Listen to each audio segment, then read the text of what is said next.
Welcome back to the Speaking Flow, the space where we explore the journey of language not just with our minds, but with our hearts. Hello everyone. Today, we're diving deep into a feeling that can be incredibly paralyzing for any language learner. And that is the intense, overwhelming fear of being judged when you speak. It's a universal fear, but it feels so deeply personal when you're the one in the hot seat. Oh, absolutely. I can still feel it in my bones. I remember my first big international meeting. The classic scenario, the ultimate test, it feels like. It really did. My heart was pounding so hard I was convinced everyone could see my shirt moving. I know that feeling. It's like your entire body goes into alarm mode. Exactly. My turn to speak was coming up and my mind just went blank. It was just pure static. All the words you prepared just gone. Vanished, and replaced with this chorus of terrifying thoughts. Let's talk about those thoughts. Because they are the real root of the feeling, aren't they? They are. For me, it was a constant loop of what if. What if they think my accent is terrible? What if I use the wrong word and sound completely foolish? What if my sentence structure is all wrong and they can't even understand me? And the biggest one, what if they laugh at me? Or just exchange that little look of pity? That look of pity.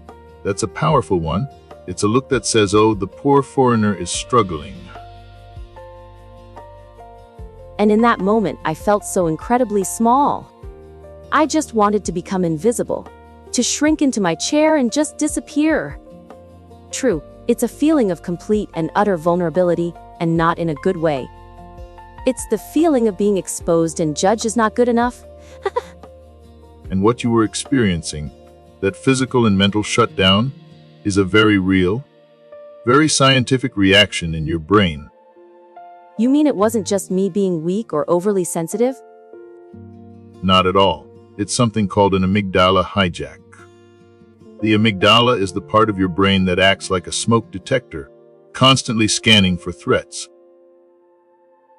Now, for our ancient ancestors, the threat was a saber-toothed tiger.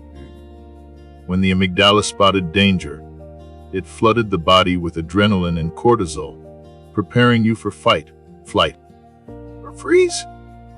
My heart pounding, my mind going blank. That sounds a lot like freeze.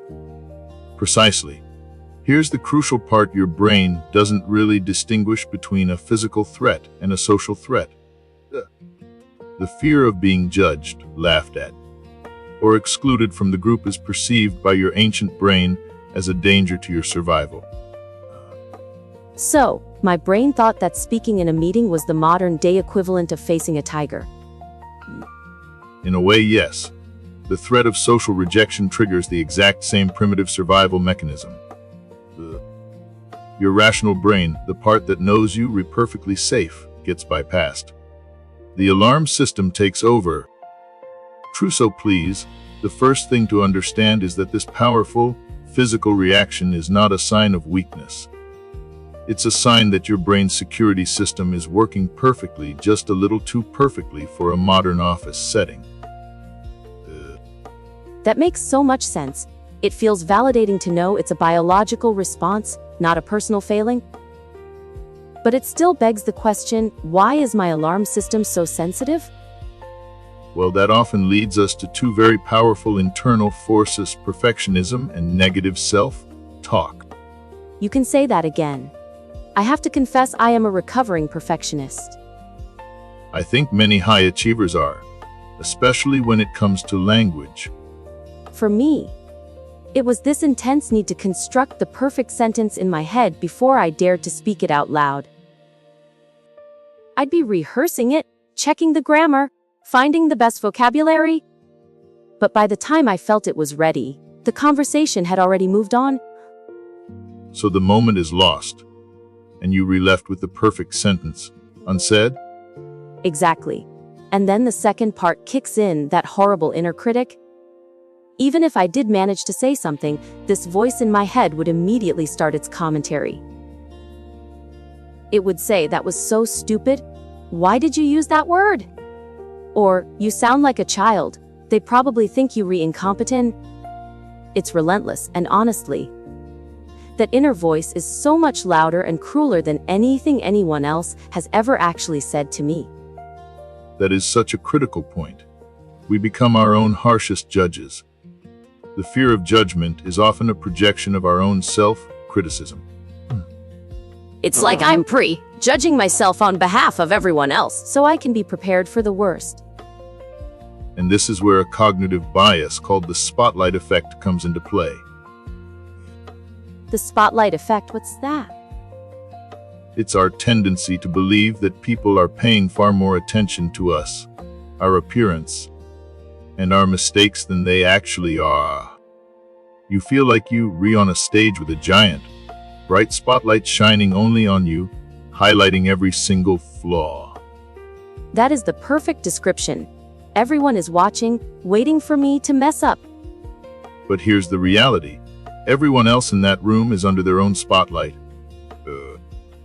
They're worried about what we're going to say, whether they sound smart, what their boss is thinking of them, or what they're having for dinner.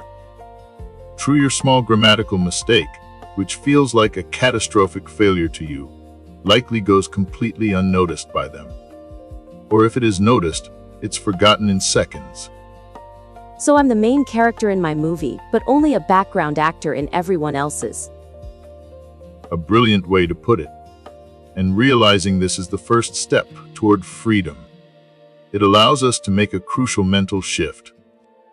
We need to shift our goal from performance to connection. From performance to connection, say more about that. True, when you're in performance mode, you refocused on yourself. Am I doing this right? Am I impressive? Am I perfect? It's all about you. True, when you're in connection mode, your focus shifts outwards. How can I help this person understand my idea? What information do they need from me? How can I contribute to this conversation? So it's not about being flawless, it's about being understood. Exactly. Think of it this way: communication is a bridge, not a performance stage. The purpose of a bridge is to get you from one side to the other, to connect point A to point B. True, it doesn't need to be a golden jewel, encrusted bridge every time. A simple, sturdy wooden bridge does the job just as well. The goal is the connection, not the decoration. A bridge, not a stage. I love that. It takes so much pressure off. True, so we understand the brain science. We know we're rejudging ourselves more than others are. But in that moment, when the fear hits, what can we actually do? True, this is where we move from understanding to action. I have a few practical, healing strategies that can help you retrain your brain's response. The first one is what I call the 3-second rule. Okay, I'm listening. When you have something to say, the moment the thought forms, you have about 3 seconds before your perfectionist brain and inner critic jump in to sabotage you. The practice is this: acknowledge the fear, take one deep breath, and force yourself to start speaking within those 3 seconds. Even if it's just, well, my thought is, or can I add something here? You just have to start. It short-circuits the overthinking loop. Wow, that's both simple and terrifying. It's like jumping into cold water. It is. But the more you do it, the less shocking the water feels. The second strategy is to actively adopt the good enough principle. Instead of striving for that perfect, eloquent sentence, aim for a good enough one. A sentence that gets the main idea across. That feels like giving myself permission to be imperfect. True, that is exactly what it is. It's about valuing clarity over flawlessness. Did they understand your point? Yes. Then that was a successful communication. Mission accomplished. So, a clunky sentence that connects is better than a perfect sentence that never gets said. 100%. And the third strategy is a powerful cognitive reframing question. Your default fear-based question: what if they judge me? I want you to consciously replace it with a purpose-based question. What if my idea can actually help them or the project? So it shifts the focus from my ego to my contribution. True, precisely. The first question, what if they judge me, puts you in a state of fear and self-preservation. Your energy turns inward. The second question, what if I can help, puts you in a state of service and purpose.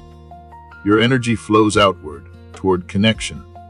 It gives your voice a reason to exist beyond just sounding good. I can really see how these would work. I actually started using a version of these strategies without even having names for them.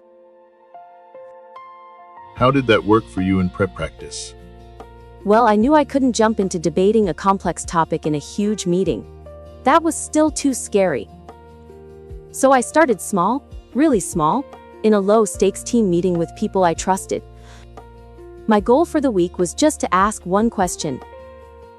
That's a perfect example of starting small. I remember someone was presenting, and I had a genuine question. My heart started doing that familiar rumming. The old thoughts came back. Is this a stupid question? Will it interrupt the flow? True, but then I thought, no. I need to understand this to do my job. This isn't about me, it's about clarity. That's your reframing question right there. Fantastic. So what happened? True, I took a breath, used my own version of the 3-second rule, and I just said it. Sorry, can you just clarify that last point for me? It probably wasn't the most elegant way to ask. My voice might have even trembled a little. But you know what? He just answered the question, and then someone else said, "Oh, I was wondering about that too. Thanks for asking." And how did that feel? Like a mountain had been lifted off my shoulders. It was this incredible wave of relief. The world didn't end. No one laughed. In fact, my action actually helped someone else. That small victory gave me the courage to try again the next week. Maybe make a small comment instead of a question. That is the essence of building confidence. It's not one giant leap, it's a series of small, manageable steps. Try exactly.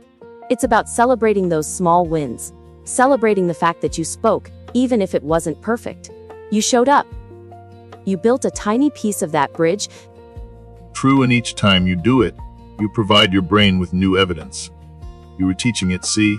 We spoke up, and we were safe. We contributed, and it was okay. You were literally rewiring your neural pathways. True, it's been a long journey, and the fear doesn't vanish overnight. Sometimes it still whispers. But now, I have a stronger voice to talk back to it. So let's bring this all together for our listeners who are feeling stuck in that same place you were. True, first, remember that the fear you feel is a normal, biological response from your brain's ancient safety system. It's not you. It's your amygdala. Be kind to it.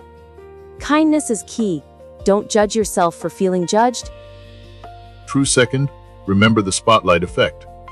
You are not being scrutinized nearly as much as you think you are. People are busy with their own lives and their own worries. Let go of the spotlight. It's liberating. True, and third, consciously shift your goal from performance to connection. Your purpose is not to be a flawless orator. It's to build a bridge of understanding with another human being. Aim for connection, not perfection. That should be a mantra. And use the practical tools, the 3-second rule, the good enough principle, and reframing your core question from fear to purpose. And please, I want to say this directly to you, the person listening right now. The world doesn't need your perfect English. It needs your unique ideas, your unique perspective, and unique questions. Your voice, with its beautiful accent, with its occasional stumbles and its search for the right word, deserves to be heard. You are so much more than your grammatical mistakes. You are a whole person with thoughts and feelings that matter. Don't let the fear of a few seconds of judgment silence a lifetime of contribution. Beautifully said. The goal is to let your voice out, even if it trembles. So our invitation to you this week is a gentle one. Find one very small, very low stakes opportunity to speak. True, maybe it's asking a shopkeeper a simple question. Maybe it's saying good morning to a colleague. Maybe it's asking for clarification in a safe meeting, just like I did. One small act of courage, that's all. We'd love for you to share your small step with us. You can find us on our social channels or join our community forum linked in the show notes. Knowing you're not alone in this is a huge part of the healing process. Thank you for sharing this space with us today. Keep building those bridges. We'll be back next week on the Speaking Flow.